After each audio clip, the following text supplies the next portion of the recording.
Hello and welcome to today's book chat. Today I'm going to be talking about The Great Alone by Kristin Hannah. I actually love this cover. It's quite nice. There's so much to enjoy about this book and that I really loved. It is about a family in the 70s who pack up and move to Alaska. And so this family is the father, Ernst, the mother, Cora, and the daughter, Lenny. And the story is told from Lenny's perspective. And Ernst is back from the Vietnam War, and he suffers from PTSD at a time when they really didn't know what that was. He didn't realize the struggles and the mental illness. He knew it was from the war, but there wasn't a situation at the time, at least for their lives, where he was able to get help from that. And so that was something that created a lot of tension and kind of struggle in the reading experience, and that he ends up being this very abusive, very volatile man a lot of the time, and you hate him for that, and you are frustrated with Cora, the mother, for staying with him and for letting him treat her like this and exposing her daughter to all she ends up being exposed to. But at the same time, you realize that he's not simply a villain. He has a disease, a mental illness. I'm not exactly sure how the proper language is to explain it, but there's that side of it too. And so you can also see a little bit in why Cora does decide to stay as long as she does, in that she wants to help him. She wants to see him become and return to the man that she once loved, who was kind and caring and worthy of that love. But at the same time, she doesn't know how to help him. Yeah, so there's a lot of tension in the book for me regarding that, and being not okay with, but just accepting this character of the mother who stays despite all the reasons why she shouldn't.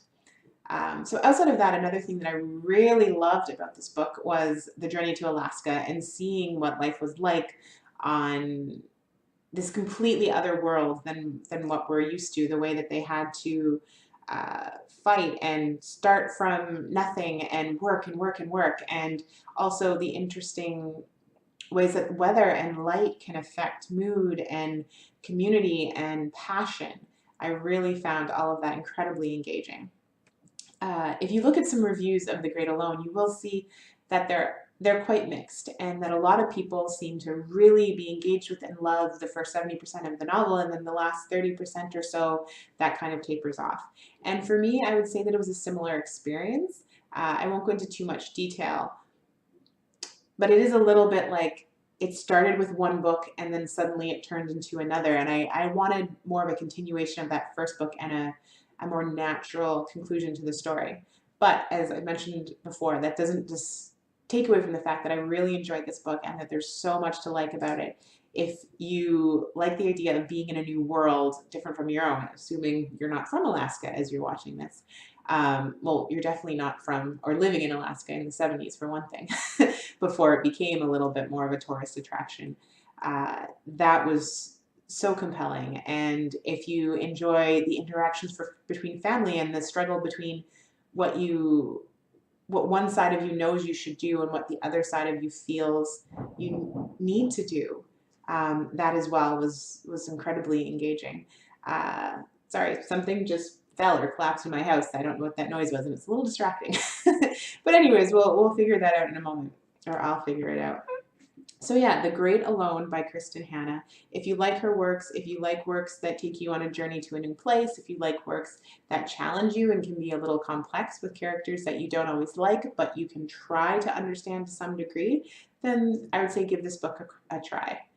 The Great Alone, Kristin Hannah. And if you want to learn a little bit more, you can head over to my website, charlenecarr.com, and I have an offer there of a little something special for you. So yeah, and if you like the book, if you don't like the book, please say something in the comments. Let's have a little chat about it. All right, have a wonderful day. Bye.